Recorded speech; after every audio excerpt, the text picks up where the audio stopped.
Of course, I'm very grateful to Simone and Stephen for inviting me to give this talk today.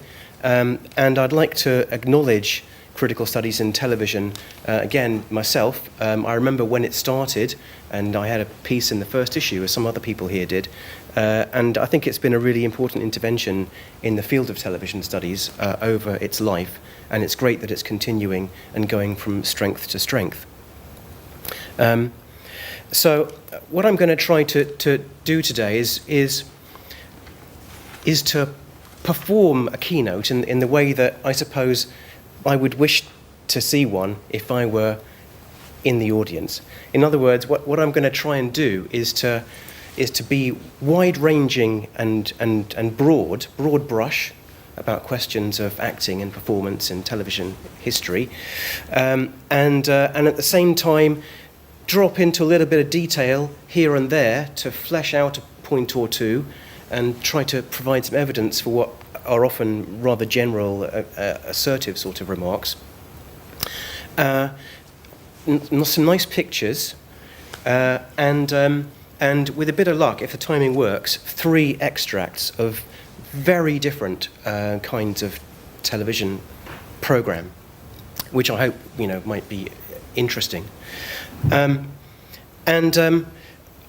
It feels to me that, of course, not only is a keynote a performance in itself, I'm going to sort of do my best, but also this event is a bit like my sense of what broadcasting is, and I hope this will come through in what I'm going to say shortly, because it seems to me that television as a technology has no necessary form, but the form that it's taken in our society, in Western and British society in particular, is that of broadcasting, which is the sending from a single point out to a diffuse and highly differentiated audience.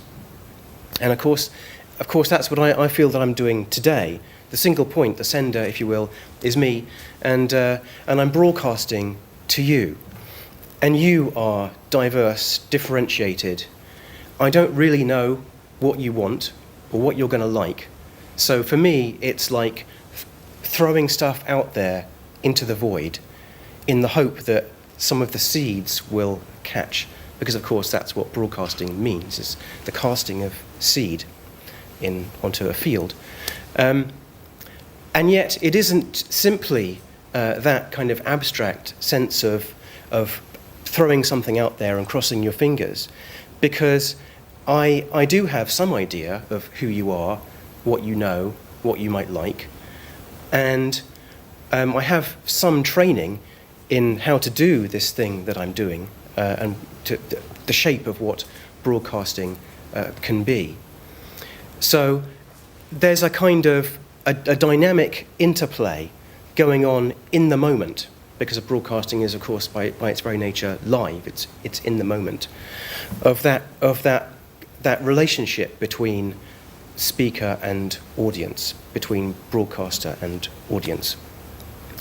So this performance has a kind of meta relationship to the subject of my talk, but I won't dwell on that too much because it's not really about me, it's about the subject. So what I'm going to do is to discuss quite a wide range of things, some of which you will, I'm sure, know much more about than I do, but I hope there'll be some that maybe I know a little bit more about than you. So to begin with, I selected this image for my front slide just to kind of start some thoughts running. We're in the early 1970s. Decimalisation has just happened. Hence, you can see at the top of the Radio Times it says 5p brackets 1 shilling, just so that you know what 5p means. And this is a Radio Times week proclaiming the beginning of the costume drama Elizabeth R., which is a landmark piece of BBC fiction, based on historical fact, of course. And it stars Glenda Jackson, who at this time was already a highly respected theatre actress and had also appeared in a number of British and international films. and had appeared on TV. So she's a star, really, known to be a great actor. And here she is in role, in costume, for what is going to be a colour series, which will display the opportunities that had fairly recently become available to foreground that visual expression of character in performance through costume, location, and relatively high budget drama. You can see her wearing the clothes. And I just wanted to note that strapline, Glenda Jackson is Elizabeth I. So, of course, what we should be asking ourselves is what that means, because Glenda Jackson clearly isn't Elizabeth I. And this is a kind of advert for a drama, but it's based on fact. Elizabeth I was a real person, but of course couldn't have appeared like that and could never have been photographed. So there's a whole range of rather confused notions about being and appearing and performing that are going on simply in this one image. And you can see that Radio Times draws attention to questions of acting and performance elsewhere on that page as well. We're told on the top right, Peter Cook has a new show, which I assume is going to be a sketch comedy or something, so another kind of performance. Dame Edith Evans is announced to be appearing in a comedy of manners, I think that says, on the radio. And there are also non-fictional programs in which the performance is a matter of presentation of non-fictional material. And of course, I'm thinking here particularly of Civilization, the series Civilization, which is being advertised on the bottom left of the image. That is the great multi-part series about the history of Western art, which is a presenter-led, kind of personal view kind of documentary. So there's a different kind of performance at stake there as well. So I'm not going to say too much more about this. It's just a kind of way of airing some initial ideas. And I'll go on to say a bit more about what's on my agenda. Okay, so these are the things that I'm going to aim to say something about, often fairly briefly. So my starting point is that I'm not only talking about acting. Of course, I'm going to focus mostly on scripted fiction television programs that have actors in them, but I'm not only going to do that, because it seems to me that acting belongs also to performance, which I'm suggesting is a continuum of activity that encompasses dramatic forms in television, theatre, cinema, and visual art. All of those things have performance in them. And performance also includes acts of everyday social behaviour. What we're all doing, certainly what I'm doing now, is an act of performance, and we all do them all of the time. And television, I think, also as a medium, performs its own identities. It tells us what it is as a medium by including and excluding kinds of performance on screen. So I'm going to try and flesh that big point out in really the main body of my talk. But what I'm suggesting is that television is not one thing. Television has a history, and it changes in its form of broadcasting across history. And one of the ways in which we can understand that history is to look at which performances television broadcast, who those performances were by, where they came from, who saw them, what they were like. And that story is a highly detailed one, of course. I'm going to sketch in a few bits of it. And I don't think it's necessarily either a linear, developmental, or evolutionary story either, but it is a story of change.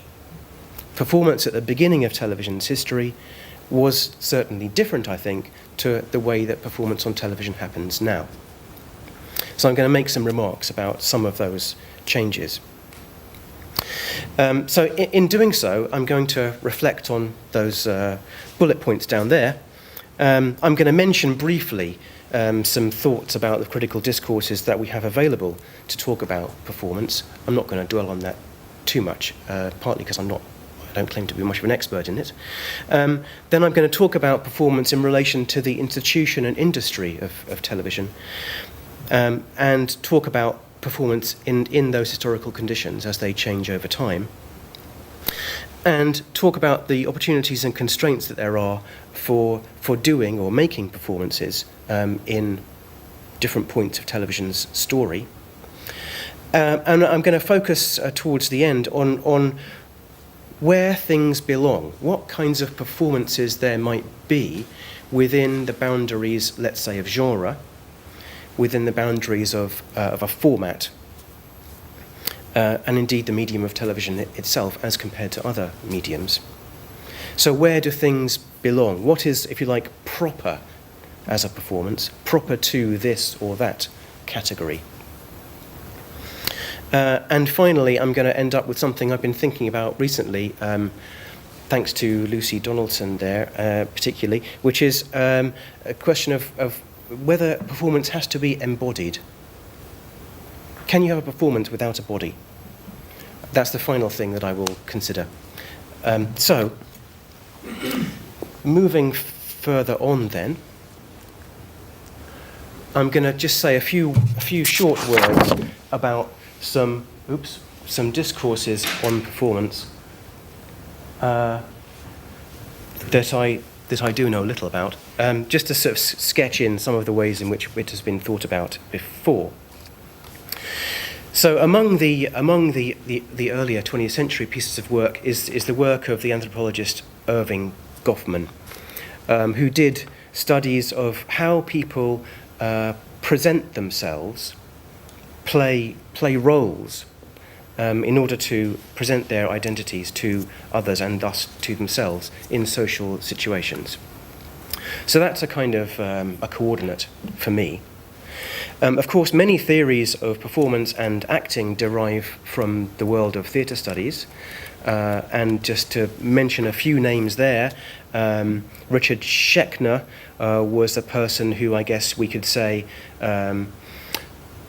invented the idea of performance studies as a discipline. In other words, something that goes beyond acting for theatre to performance considered more broadly, beyond that specific form of theatre performance.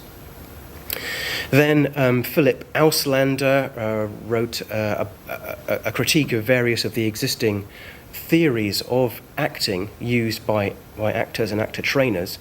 For example, critiquing the idea that Stanislavski wrote about, that performance needs to come from the self of the actor, which then became the foundation for American method acting, as you probably know, the idea that you dig inside yourself and from that you create the performance.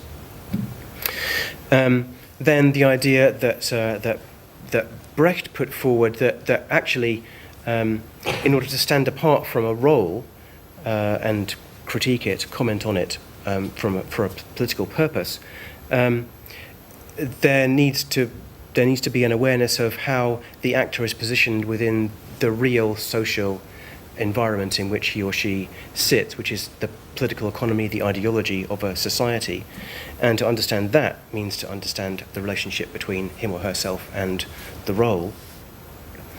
So Auslander deconstructs these things from a Derridean sort of perspective, arguing that, well, there's never any recourse to something genuine from which a performance can emerge or to which it can be compared.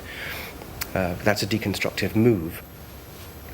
And then that chimes rather with the work of Judith Butler, who writes about performance not particularly in terms of acting, but the idea that all of our identities are in themselves performances.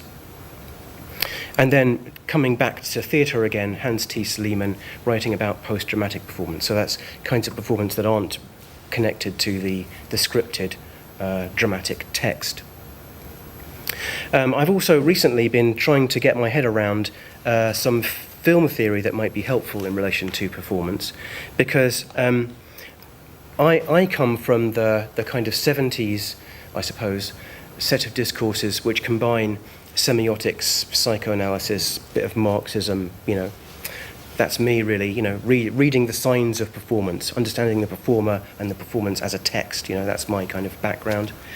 Whereas many of you I know have a very impressive knowledge of another way of thinking about this, which is rather than thinking about performance as a form of, of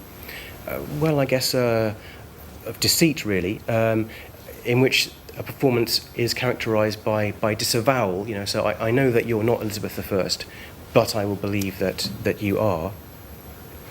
But instead, an emphasis on imagining a fictional world in which one can understand the rules, the norms by which that world works, and rather than thinking in terms of belief, can think in terms of imagination, rather than thinking in terms of identification, thinking in terms of imagination. And it seems to me that there's been recently a flowering of work by many of the people who are in this room trying to address acting and performance in a much more useful and focused way than has hitherto been the case. So I've selected a few of your names, name-checking some of you. I would have name-checked more of you if I'd known that you were going to be here. So Richard Hewitt writing about performance in television science fiction programs, for instance. Tom Cantrell and Chris Hogg about interviewing actors and writing about actors' performances. And of course, lovely Simone herself and Gary Cassidy doing their series of blogs for CST Online, analysing particular performances. So all these things show, I think, that attention on acting and performance is gaining great analytical strength and purchase.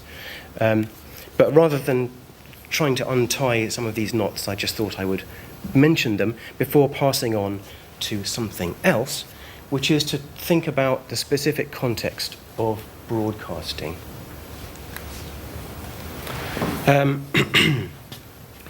Because it seems to me that it's important, certainly in relation to the history of television, to consider how performance is part of a continuum of things that television broadcasting does, what you might call the dispositif or arrangement of television in its social being. Let me say what I mean. Okay, broadcasting identifies and then claims different kinds of performances that are happening out there and which already have their particular audiences. And what broadcasting does is to take them unto itself, modifying them in the process, and send them out to new audiences. So the process of broadcasting changes the performances that it finds, and it changes the kinds of audience that experience those performances. So let's say, for instance, that we're talking about dramatic performance. Television finds it there already and relays it and also modifies it when it broadcasts dramatic performance. Here's a lovely quotation from Paddy Scannell, in which he says that broadcasting creates a radically new kind of public, one commensurate with the whole of society. On behalf of this public, the broadcasters asserted a right of access to a wide range of political, cultural, sporting, religious, ceremonial and entertainment resources, which perforce had hitherto been accessible only to small, self-selecting and more or less privileged publics. Particular publics were replaced by the general public, constituted in and by the general nature of the mixed programme service and its general unrestricted availability. So Scannell is saying in a more complex and helpful way, I think, that much the same as what I just tried to express myself, which is that once broadcasting comes along, it finds raw materials, it finds resources out there, many of which are performances of one kind or another. It adopts them for its own purposes, shapes them, changes them, and in doing so, changes the ways that audiences relate to those kinds of performance, and it creates new audiences for them. So let's have a look at something specific, which is going back to the beginning of TV in the UK, and my talk is going to focus much more on Britain than anywhere else. So I think it's important to remember that when TV began finding its feet in the 1930s, it's an industry that had to develop ways of working, procedures, processes, institutions, rules, norms, conventions, practices that were not there before. There were related ones, like the procedures for making radio, the procedures for making plays or films. But broadcasting television is something a bit different. So the emergent performances that we could see in 1930s television required spaces for them to happen, spatial resources. And of course, technological resources, cameras and other kinds of equipment, and institutional infrastructures that would support all of these activities. That on the left of the screen there is an image of Alexandra Palace in North London, where BBC television broadcasting first began in 1936. And you can see the big aerial there, which is where the first TV pictures were broadcast from, to a relatively small number, a few thousand households in the Greater London area. So that building was converted to be the base of broadcasting in this country, and groups of workers were employed, trained to do broadcasting work in that space. You can see on the right there some of the technology for transmitting early television pictures, and some of that off-screen work. So I'm suggesting that although, of course, performance is itself a kind of labour, and the one that we're most interested in today, it's facilitated and enabled by off-screen labour, by other sorts of people who also perform particular routines and exercise specific types of knowledge in order to bring acting to us as viewers.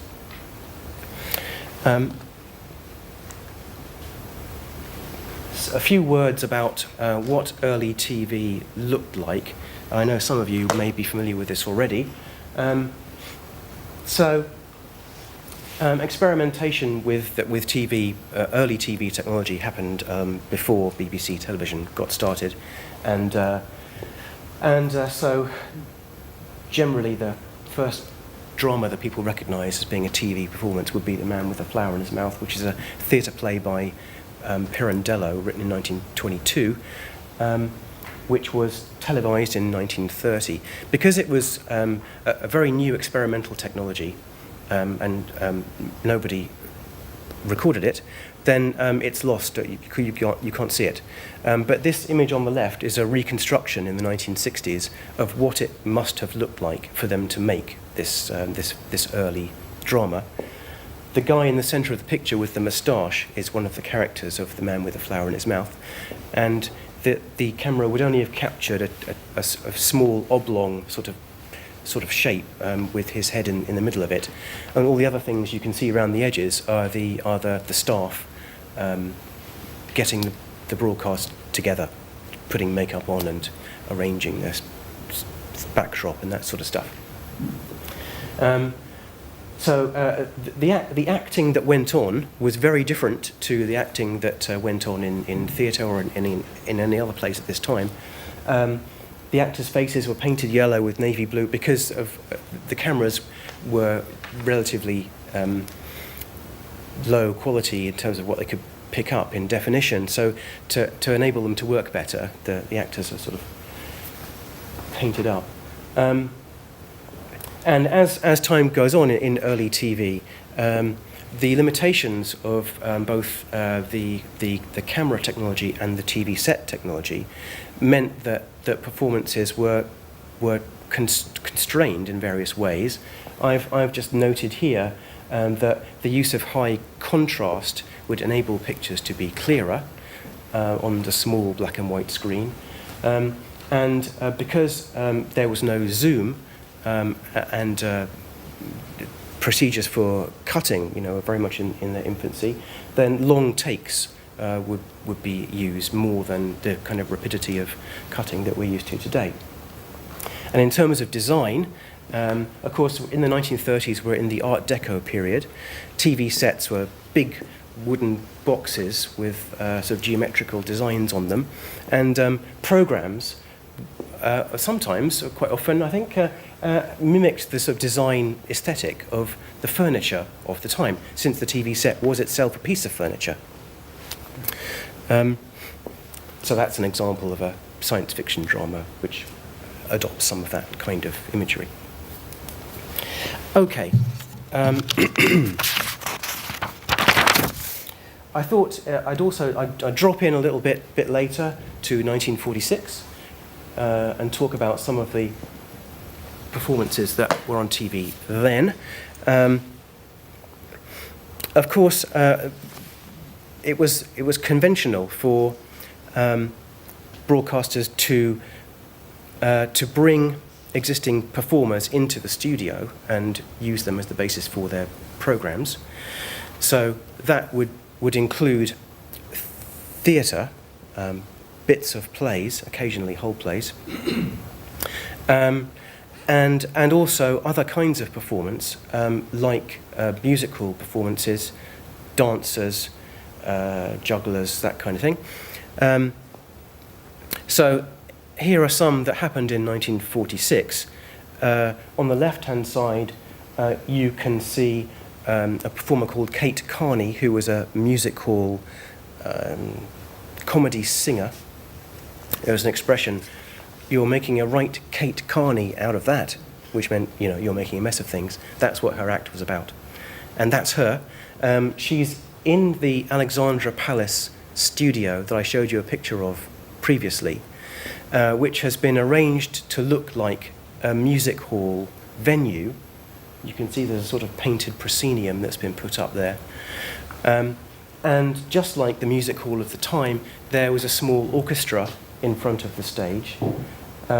And she's performing to a camera that you can see on the far left of that image. So this is television as relay, so taking a kind of performance that already existed and relaying it to the television audience. But obviously, it's not just like it would have been in a music hall, because this has had to be set up and simulated for TV purposes. Similarly, the central image there is the New York Ballet Theatre, also performing in a very, as you can see, very restricted space within Alexandra Palace studio, which again is a performance that already existed. They were already doing ballet, of course, but it had to be arranged spatially, aesthetically, in terms of its design, etc., for the TV camera.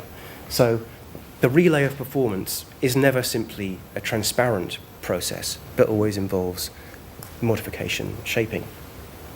Finally, on the right-hand side, another act of the period, which is Felix Mendelssohn and his Hawaiian serenaders, who, of course, do dancing and singing.